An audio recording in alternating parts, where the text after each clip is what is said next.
¿Qué idea tenemos de Dios? ¿Quién la forma? ¿Cómo saber si corresponde con la realidad?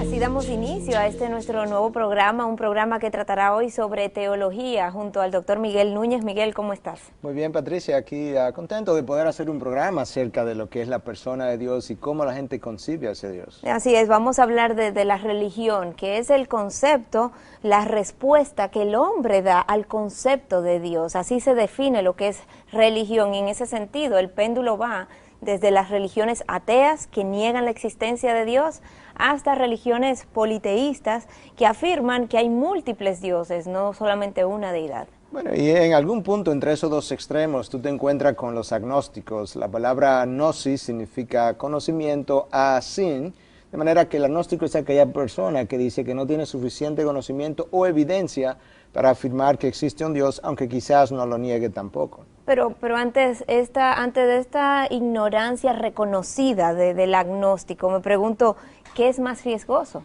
¿Vivir como si no hubiera un Dios o vivir como si hubiera un Dios? Por si acaso, aunque yo no sé, aunque no tengo el conocimiento, pero vivo conforme a que exista algún tipo de deidad.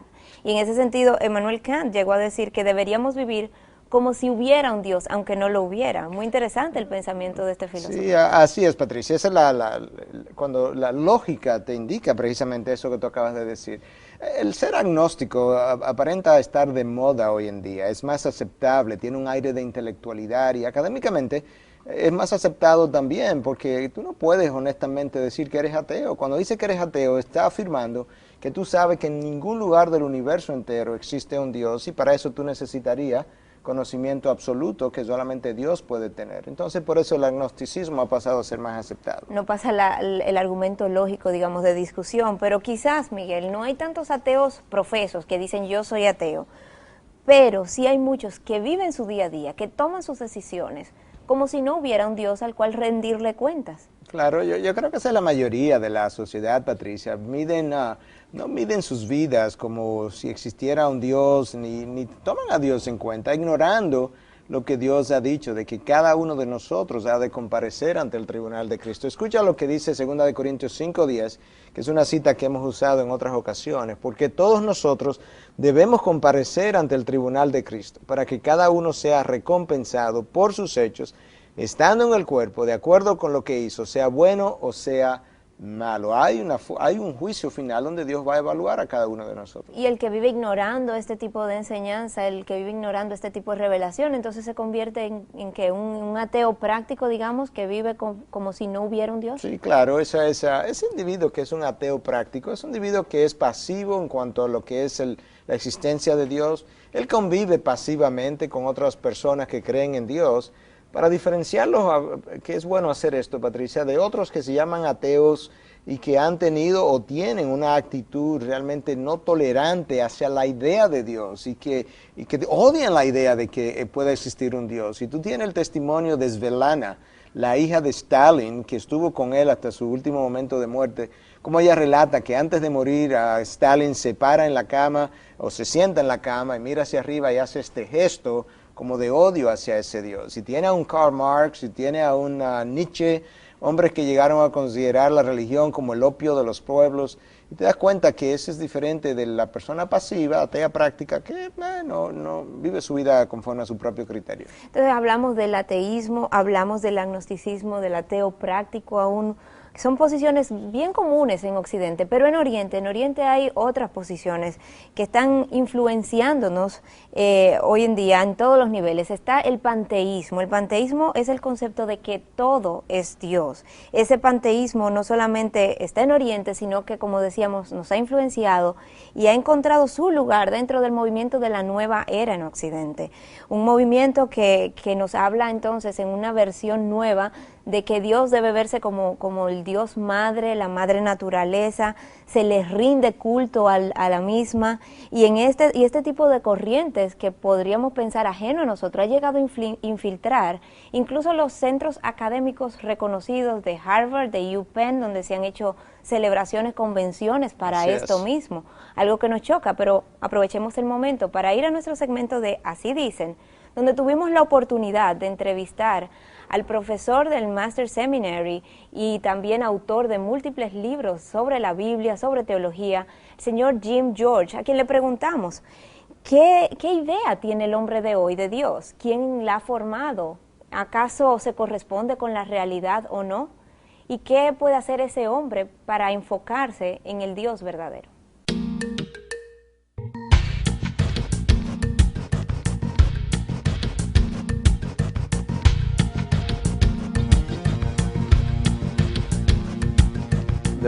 Hay muchas cosas que están causando este eclipse de la verdadera imagen de Dios. En primer lugar, el Dios de este mundo, Satanás, ha cegado a las personas sobre la verdad de Dios.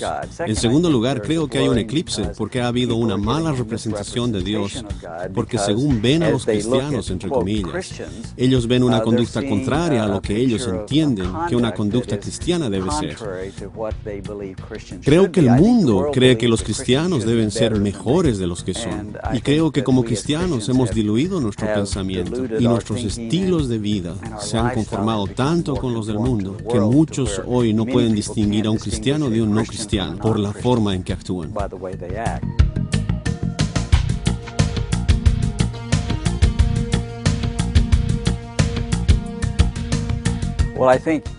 Creo que si alguien está realmente interesado en saber quién es Dios, el lugar donde tienen que ir es la Biblia, porque esta es la palabra de Dios, el testimonio de Dios por el mundo. Si hay un Dios, imaginaríamos que Él quisiera dejar una descripción de sí mismo para que las personas le conozcan, y es ahí donde entra la Biblia. Si una persona quiere saber realmente quién es Dios, debe leer la Biblia.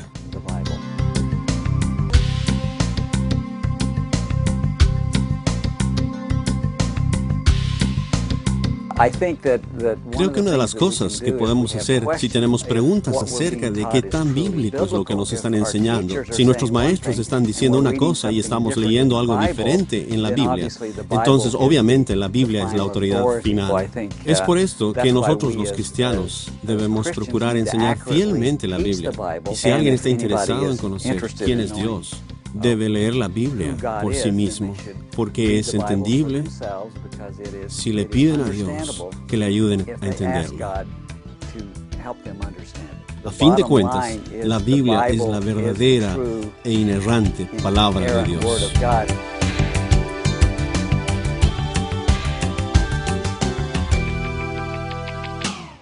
¿Compartes esta opinión, Miguel? Sí, realmente él ha descrito muy bien, de forma muy escueta, las razones por las que las personas no tienen una idea correcta de Dios. Estamos 100% de acuerdo con su opinión. Y hablábamos entonces del panteísmo, que ha logrado infiltrarse aún en los centros académicos reconocidos de Occidente. Sí, yo creo que no todo el mundo está familiarizado con el término. Pan significa todos y teísmo significa Dios, precisamente. Y la idea en el panteísmo, entonces, es que todo es Dios. Esta mesa es parte de Dios, la naturaleza es parte de Dios. Y esa es la idea de la mayoría de los hindús, de una parte del budismo, de la religión ciencia cristiana, de la religión llamada Unity, y de una gran parte de la nueva era Cienciología. También. Miguel, esta idea de tratar a todo como si fuera Dios, incluso a nivel práctico, muchos se preguntan, ¿es esto posible?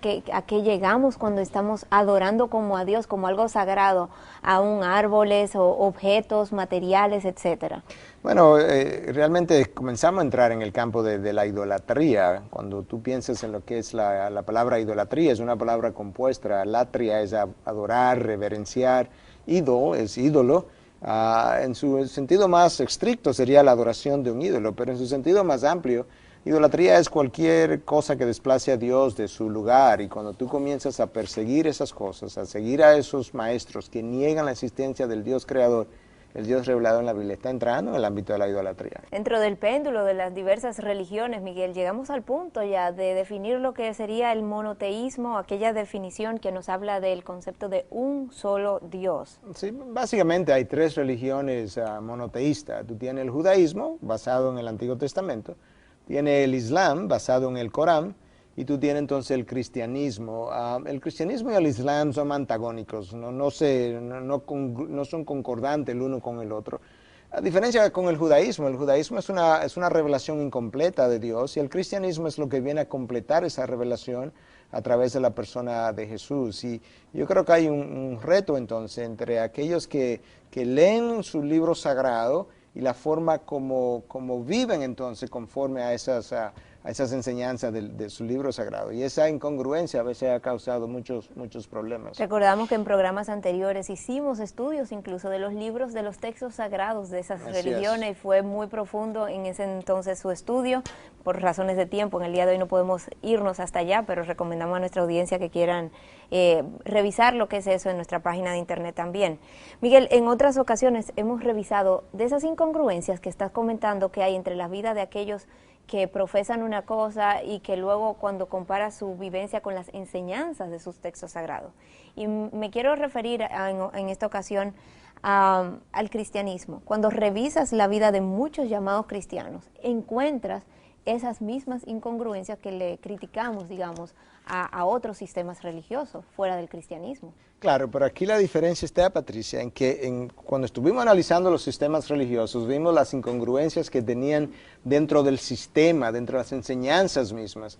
Cuando un cristiano no vive conforme a lo que es la revelación bíblica, no hay una incongruencia en la verdad bíblica, hay una incongruencia de su vida con respecto a esa verdad. Y es una realidad que lamentablemente muchos cristianos no han dado el mejor ejemplo. Gandhi decía, ¿verdad?, que si el cristiano quería que él creyera en su Cristo o creyera en su Dios, iba a tener que parecerse más a Cristo antes de que él le prestara atención.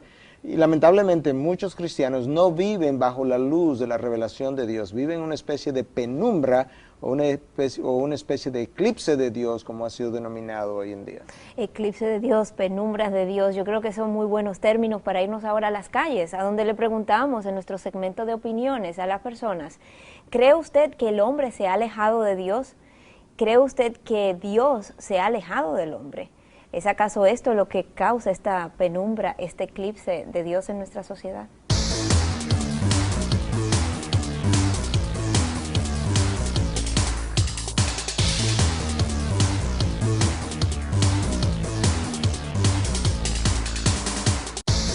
En realidad es el hombre quien está separado de Dios. Dios nunca se va a apartar de los hombres, eso es. Yo creo que sí, porque hay menos personas que buscan a Dios. Si hay menos personas que buscan a Dios, hay menos personas que lo van a encontrar. El hombre alejado de Dios.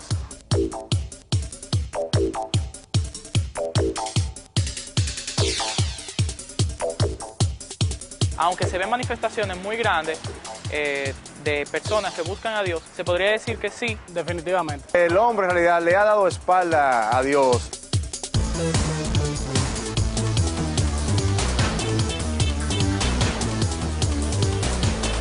Las excusas del hombre, principalmente desconocimiento. Hay muchas personas que desconocen sobre él. Los placeres. Como, que no tengo tiempo, que trabajo, que la familia. La avaricia. Los placeres materiales, antes que la religión. Hay otras que simplemente también no les importa. El materialismo en realidad ha infausto mucho en el hombre, en la vida cotidiana.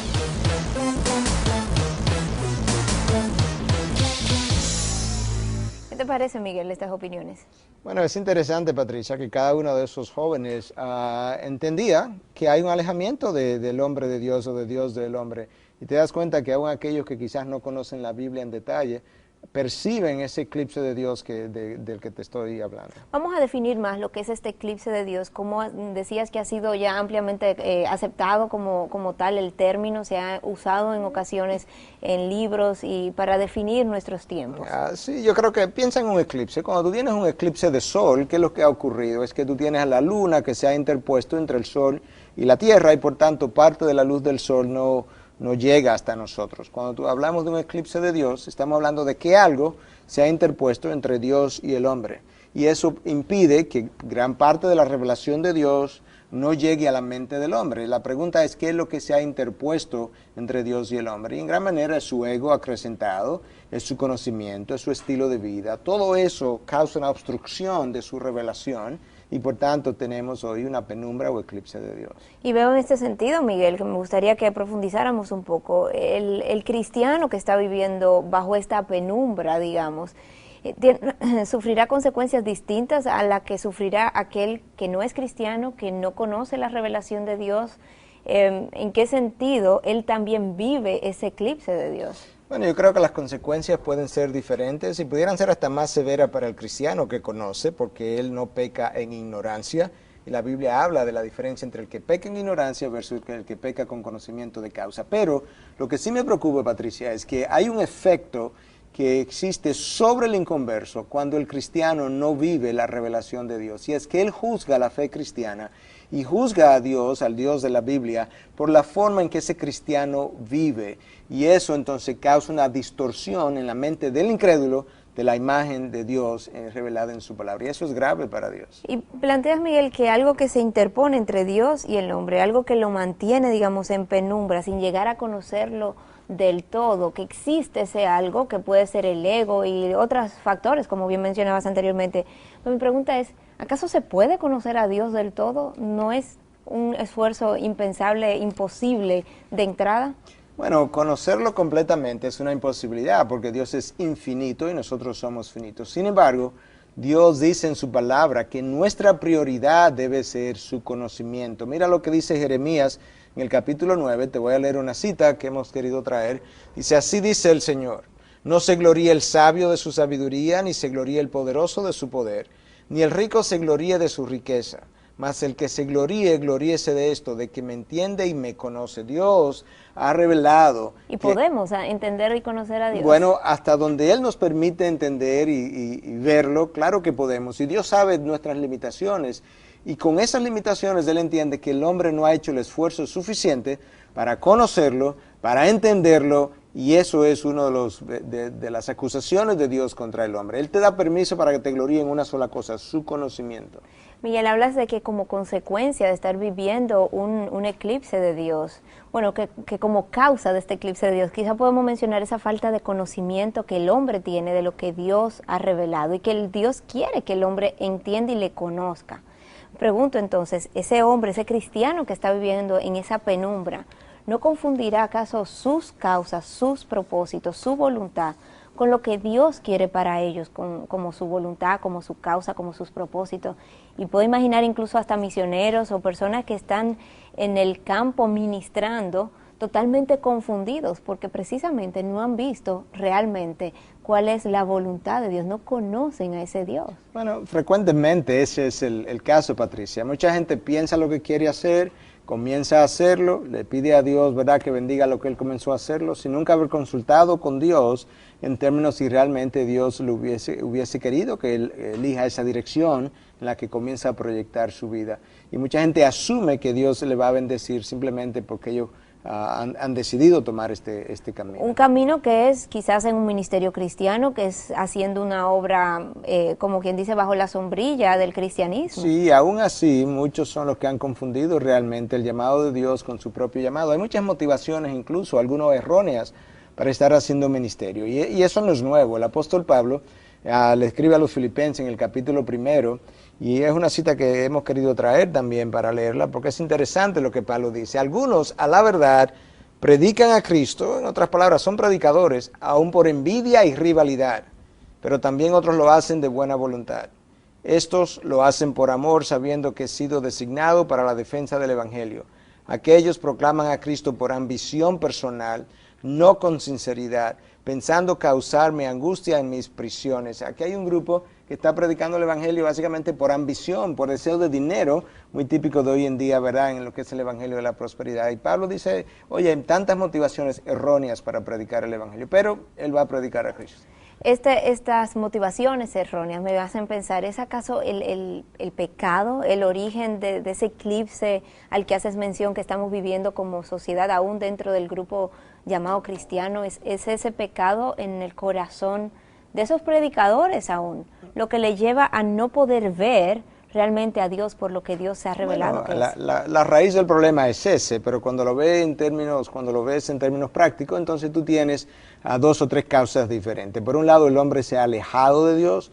Por otro lado, el hombre ha agrandado su imagen. Y por otro lado, tú tienes el hombre que ha hecho un uso selectivo de la palabra. Coge lo que le gusta y desecha lo que no le conviene. Tenemos 3 puntos aquí que han causado, digamos, de una forma u otra, el eclipse de Dios, que hoy se está viviendo aún en grupos cristianos, que es lo sorprendente. Vamos a desglosar, Miguel, esta idea de que el hombre se ha alejado de Dios. Sabemos que Dios es omnipresente, pero entonces, ¿cómo, si Dios es omnipresente, hay un alejamiento entre Dios y el hombre? Claro, lo que ocurre es, Patricia, que tú comienzas a hacerte o a creerte autosuficiente. Como te crees autosuficiente, te alejas de la revelación de Dios dada en su palabra. Bueno, si de repente no sé cómo Dios luce, de repente no sé cómo Dios se ha revelado, pues ese Dios luce muy distante. Y es interesante porque cuando tú estás lejos de una montaña, tú podrías tomar un pulgar, tu dedo pulgar, y ponértelo frente al ojo y con tu dedo ocultar toda la montaña de lo pequeño que se ve. De esa misma manera el hombre ve a Dios ahora muy lejos y muy pequeño. O sea, hablas de un hombre que se cree autosuficiente, de un hombre que se cree independiente de Dios porque no lo necesita. ¿A eso te refieres entonces cuando hablas de que el hombre ha agrandado su tamaño, no? Claro, es un hombre que en su autosuficiencia, ¿verdad? Piensa que él es el orquestador de su propio destino, el capitán de su propio destino. Él no necesita de ese Dios. Y él olvida una vez más que en Proverbios Dios nos ha dicho, ¿verdad? Que en Proverbios 16:9 literalmente ha dicho lo siguiente: la mente del hombre planea su camino, pero el Señor dirige sus pasos.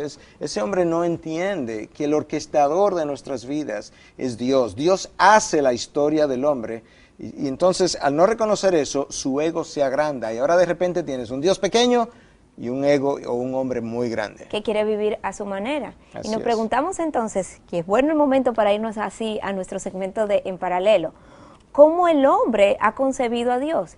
¿Qué ha hecho para relacionarse con él? Veamos cuál ha sido la manera de ese hombre.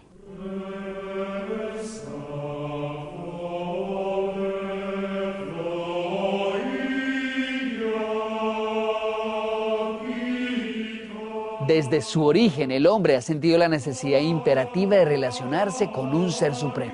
Y es en esa búsqueda que ha recurrido a prácticas tan diversas como religiones existen. Aparentemente, ante la majestuosidad del mundo que le rodeaba, el hombre primitivo llegó a la conclusión de que existían fuerzas más poderosas a las cuales él se encontraba sometido. Y así nació la veneración hacia el sol, el trueno, el rayo, la lluvia, entre otros. Esto dio lugar a una proliferación de dioses cuyo poder, según el hombre primitivo, debía halagarse con dádivas y sacrificios. A través de los siglos, muchas religiones han desaparecido, pero en todas las religiones del globo se ha manifestado la necesidad en el hombre de establecer una relación con Dios. Desde tiempo remoto, las religiones paganas ofrecían en sacrificio a sus dioses toda clase de alimentos y animales que no tuvieran defectos. Con el paso de los años se ha establecido que los sacrificios en las diversas religiones comprenden 3 formas distintas: ofrecimientos de dones, expiación y comunión. Otra de las prácticas a las que el hombre ha recurrido para relacionarse de forma más íntima con el Dios es el ascetismo, el cual consiste en un conjunto de prácticas de penitencias con fines espirituales y religiosos para alcanzar la perfección espiritual. Tal es el caso de las monjas y los frailes, figuras propias de algunas religiones como la católica, anglicana o la budista, quienes han sido consagrados dentro de una orden religiosa y siguen habitualmente una vida monástica. Otra práctica típica de esta búsqueda del hombre por relacionarse con Dios son las peregrinaciones, fenómeno de origen antiguo en el que el hombre, creyendo en algo sobrenatural, visita un lugar santo o santificado relacionado con su creencia o de importante connotación religiosa. Los musulmanes van a la Meca, los budistas a los lugares santos del Buda, los chinos al sepulcro de Confucio, los fieles católicos a Santiago de Compostela y los observantes judíos a Jerusalén. Como hemos visto, el hombre ha estado en una búsqueda continua de relacionarse con Dios y por esto ha recurrido a diversas prácticas, de las cuales en la actualidad muchas de ellas subsisten. Sin embargo, surgen las preguntas: ¿ha demandado Dios de nosotros este tipo de prácticas? ¿Es necesario seguir ciertos rituales y ofrecer ciertos sacrificios para agradarle a Él? Hasta la próxima. En Paralelo.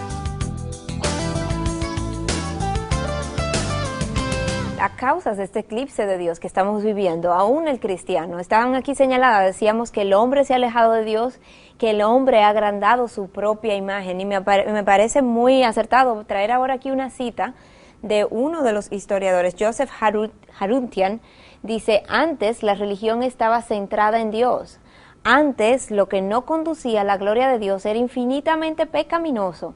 Ahora, lo que no conduce a la felicidad del hombre es pecaminoso, injusto e imposible de atribuírselo a Dios. Ahora, la gloria de Dios consiste en el bien del hombre. Antes, el hombre vivía para glorificar a Dios.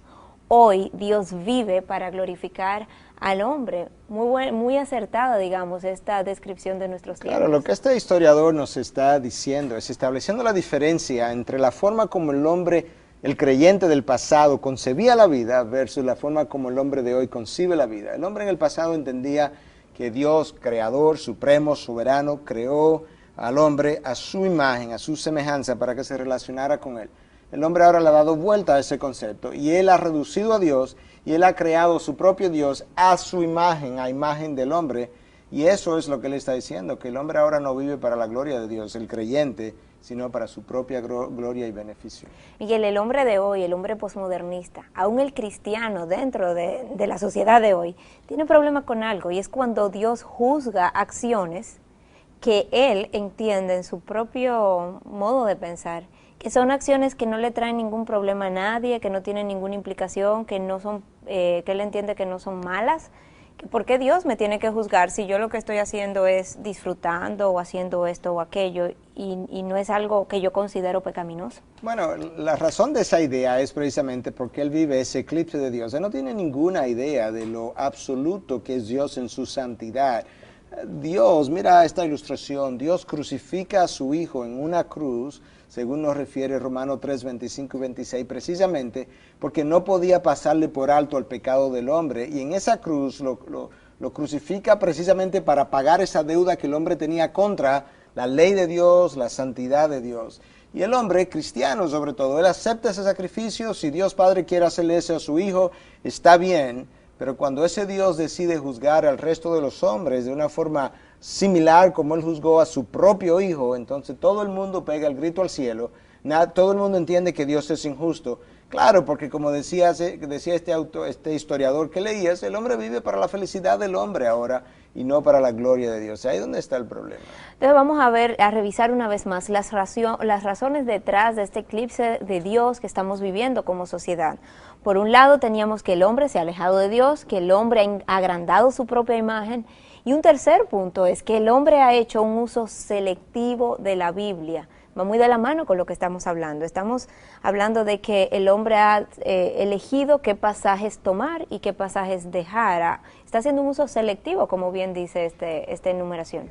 Claro, lo que ocurre es lo siguiente: yo tomo de la palabra lo que me conviene, yo desecho lo que me confronta. Lo que me bendice lo acepto. Lo acepto, y aquello que me confronta o me enjuicia, yo lo desecho.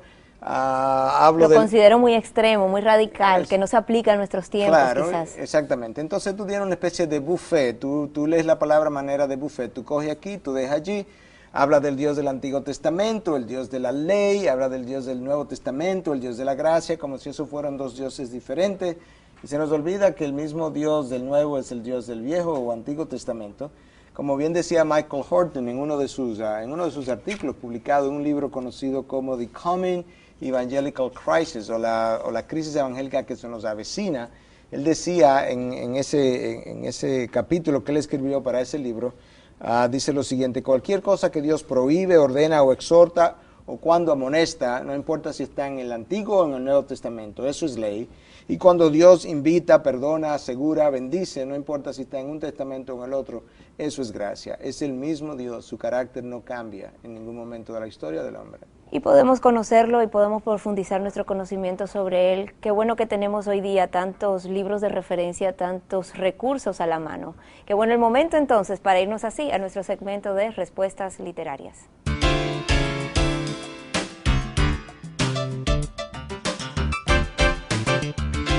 El día de hoy tenemos aquí dos grandes obras. La primera de ellas, Conociendo a Dios, de J.I. Packer.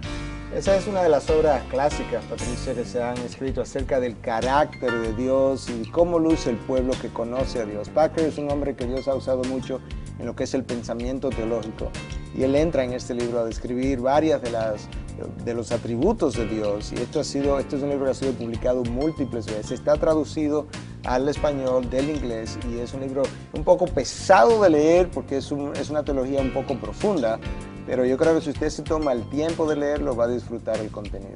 El próximo libro no es tan extenso, no es tan, digamos, largo, tan voluminoso como el primero, pero nos habla también del conocimiento del Dios Santo de A.W. Tozer. Sí, Tozer es uno de los grandes hombres de Dios que murió hace quizá 40, 50 años, pero un hombre muy perceptivo. Este libro, a pesar de lo cortito que es un libro sumamente profundo y también de mucha venta a lo largo de la historia. En inglés se conoció como The Knowledge of the Holy, y ese santo es Dios. Yo se lo recomiendo. Yo creo que hay algunas frases en esos capítulos muy clave que cuando uno la lee uno dice wow, que te impresionan, te marcan, te inspiran incluso, de manera que yo lo recomendaría también como un libro que usted va a disfrutar, que le ayudará a profundizar en el conocimiento de Dios. Algo muy interesante, Miguel, que comentaste en un sermón pasado y que decidí recoger y traer aquí al programa hoy, fue esta cita que tenemos aquí. Dice: queremos como sociedad algunas cosas de la palabra, pero no toda la palabra. Y eso es parte del eclipse de Dios. Nosotros, el pueblo de Dios, le está pasando esto. Llamamos a Cristo el príncipe de paz, pero luego queremos la paz sin el príncipe. Queremos la gloria sin la cruz, la gracia sin la ley, su provisión y su libertad sin rendición de cuentas, los beneficios sin responsabilidades, las bendiciones sin disciplina, el cielo sin el infierno. En definitiva, queremos a Dios sin su ley y sin su santidad. Queremos la palabra con sus bendiciones, pero sin sus demandas. Hemos querido incluso la luz misma, pero sin el calor que genera la luz.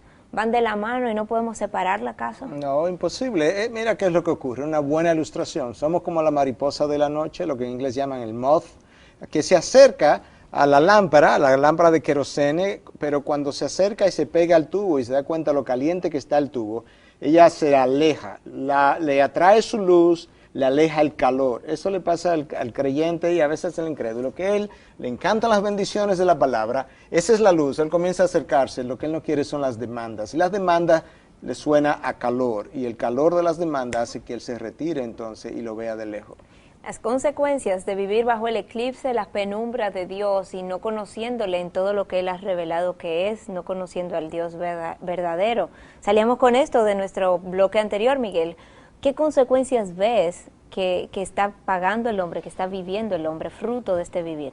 Bueno, es su autodestrucción. De hecho, Dios decía en el Antiguo Testamento a través del profeta Oseas en 4:6, que mi pueblo perece por falta de conocimiento. Y mira cómo continúa la cita: por cuanto tú has rechazado el conocimiento, yo también te rechazaré para que no seas mi sacerdote.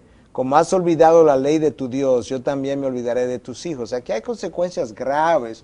Uno, Dios está diciendo, como no me conocen, ustedes están siendo destruidos. Su bonanza económica no tiene nada que ver conmigo, y eso es algo que el evangelio de la prosperidad o aquellos que siguen ese evangelio deben conocer, que la prosperidad que algunos experimentan no tiene nada que ver con Dios muchas veces, porque están adorando a un Dios que no es el Dios de la Biblia. Pero, sí, porque puedo pensar que muchas iglesias pueden revisarse y decir, no estamos pereciendo, estamos muy bien, no nos hace falta mayor conocimiento. Bueno, correctamente, igual como dijo Israel en su tiempo. Israel no tenía idea de que ellos estaban pereciendo, y sin embargo, ¿qué es lo que estaba ocurriendo? Que sus propios hijos de la próxima generación comenzó a pagar el precio. Mira cómo Dios dice, porque me has olvidado, me olvidaré de tus hijos.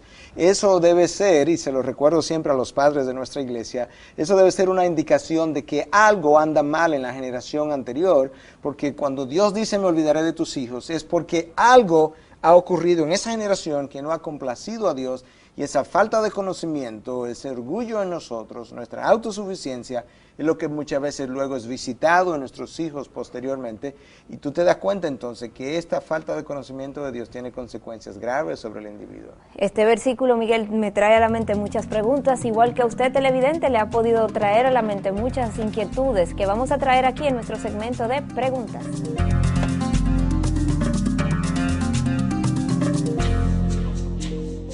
sus preguntas nos las pueden hacer llegar a nuestro correo electrónico preguntas@respuestastv.org, así como nos han hecho llegar estas preguntas que tenemos hoy. ¿A qué usted cree que se deba el crecimiento de la religión evangélica en nuestro país y el mundo? ¿A una búsqueda genuina de la gente o a que la iglesia evangélica se parece cada vez más a la católica?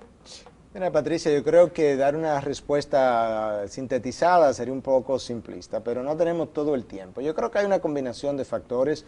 Yo creo que el mundo que ha vivido el materialismo de los últimos tiempos, que ha vivido a la sensualidad de los últimos tiempos, ha quedado vacía, esa generación, y ese vacío ha creado una genuina búsqueda de algo espiritual. Lamentablemente, en vez de incursionar en lo que es la revelación de Dios, han incursionado en múltiples caminos diferentes, tratando de llenar un vacío que ellos saben que está ahí. Yo creo que hay una búsqueda genuina en ese sentido. Y en esa búsqueda genuina algunos han encontrado al Dios verdadero.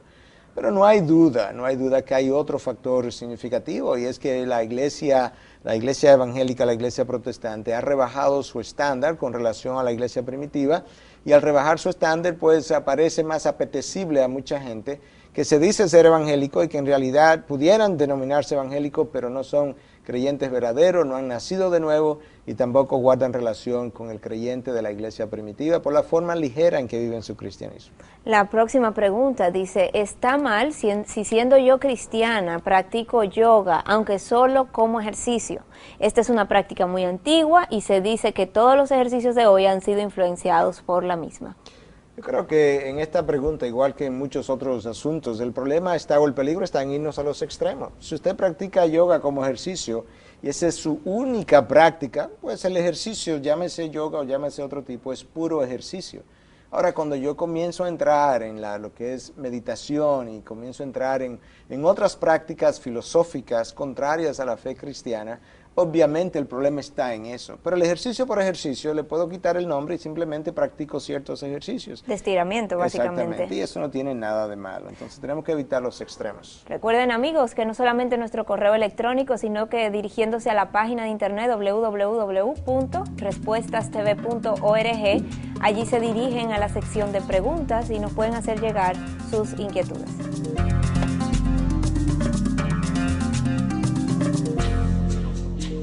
Revisemos de nuevo esta cita, Miguel, ya al finalizar nuestro programa. Dice, mi pueblo es destruido por falta de conocimiento. Por cuanto tú has rechazado el conocimiento, yo también te rechazaré, para que no seas mi sacerdote. Como has olvidado la ley de tu Dios, yo también me olvidaré de tus hijos. Te decía, Miguel, que este texto me trae aquí un par de conceptos que no quiero terminar sin que lo hablemos. Primero, la idea de que ese pueblo perece por falta de conocimiento. Ese conocimiento ¿acaso pertenece a los líderes? ¿Solamente son ellos los responsables de aprender y de prepararse y de formar ese conocimiento? Muchos cristianos pueden entender que no tienen el tiempo, que no tienen la necesidad de estar creciendo en ese conocimiento. Si usted no tiene el tiempo para profundizar en el conocimiento de Dios, simplemente usted no tiene tiempo. Porque no hay ninguna otra cosa, ningún otro tema más prioritario para el hombre, como ya lo habíamos aludido en otra cita. Lamentablemente eso es lo que la población ha llegado a creer, que eso es para el teólogo, el sacerdote, el pastor, el ministro. No, el conocimiento de Dios, su teología es para todo el mundo. O sea, ese versículo aplica para toda persona. Absolutamente, para todo el mundo y para tu vida diaria. Y cuando no lo tienes, el conocimiento sufre consecuencias en tu vida diaria. Y que de hecho la misma palabra, teología, suena como que es algo muy especializado para un grupo muy especializado. Claro, y no lo es. No lo es, todos tenemos ese compromiso frente a Dios, Así ¿no? es. O deberíamos tener ese compromiso. Claro. Lo próximo que me llama la atención es que Dios dice en este pasaje que se va a olvidar porque no amaste la ley, que te olvidaría de los hijos tuyos. Y muchos entienden que es injusto, que la consecuencia entonces la van a pagar los hijos. Bueno, mira, antes de comentarte sobre eso, déjame comentarte algo del mismo texto que leíste, donde Dios dice, te rechazaré como sacerdote. Dios había dicho a la nación de Israel en Éxodo 19:6, dice, vosotros seréis para mí un reino de sacerdotes y una nación santa. Ellos habían sido comisionados por Dios para representar a Dios como una nación de sacerdotes. Como no le honraron, perdieron el derecho de representar a ese Dios santo. Eso le ha ocurrido a la iglesia hoy. La iglesia hoy ha perdido el derecho de representar al Dios Santo porque no ha vivido la santidad de Dios, y por eso el mundo ante el mundo la iglesia muchas veces no tiene autoridad, no tiene poder, porque Dios le ha rechazado como su representante en muchas ocasiones. Ha habido una mala representación, entonces. Claro, y entonces tiene la otra consecuencia, yo creo que es importante comentarla ya al terminar. La consecuencia, Patricia, ¿cómo lo pagan los hijos? O sea, literalmente Dios ha revelado que la iniquidad de los padres es visitada por 3 y 4 generaciones. Algo que muchos critican de injusto, porque dicen, bueno, si los padres fueron los que tuvieron la culpa, pues que paguen ellos las consecuencias, bueno, pero no marquen la generación siguiente. Bueno, mira la relación, tú eres hijo de Dios, tú deshonras a Dios, bueno, para que aprendas y te sirva de juicio, pero al mismo tiempo te sirva de disciplina y de cambio. Como tú como hijo deshonraste a tu padre Dios, de esa misma forma Dios permite que tu hijo te deshonre a ti como padre, y quizás eso no solamente nos sirva de juicio, sino también de reflexión y de cambio, y te das cuenta entonces por qué Dios permite que estas cosas ocurren.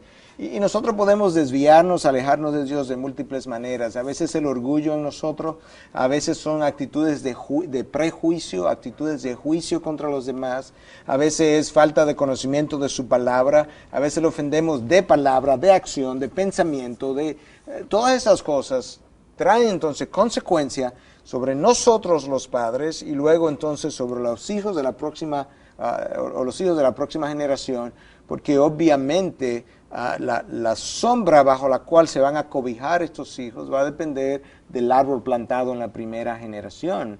Y entonces Dios les dice, me has desechado como Dios y como Padre, yo me voy a olvidar de tus hijos. Quizá eso te haga reflexionar, volverte de nuevo al camino de Dios y encontrarme otra vez. Y así llegamos, Miguel, al final de nuestro programa, un programa que esperamos que haya servido de motivación a las personas a buscar y conocer más de Dios, ¿no? Así es, Patricia. Yo creo que si usted logra asimilar el concepto de lo que Dios es y logra desarrollar una paciencia una pasión, por el conocimiento del Dios revelado en la Biblia, usted verá que su vida y la vida de los suyos va a lucir muy diferente en el día de mañana. Amigos, gracias por haber acompañado a nosotros en este espacio. Muchas gracias por su atención, por su tiempo. Recuerden que pueden accesar a nuestro correo electrónico en preguntas@respuestastv.org, así como nuestra página de internet www.respuestastv.org, y así conocer más de lo que estamos haciendo. Muchísimas gracias por haber estado con nosotros.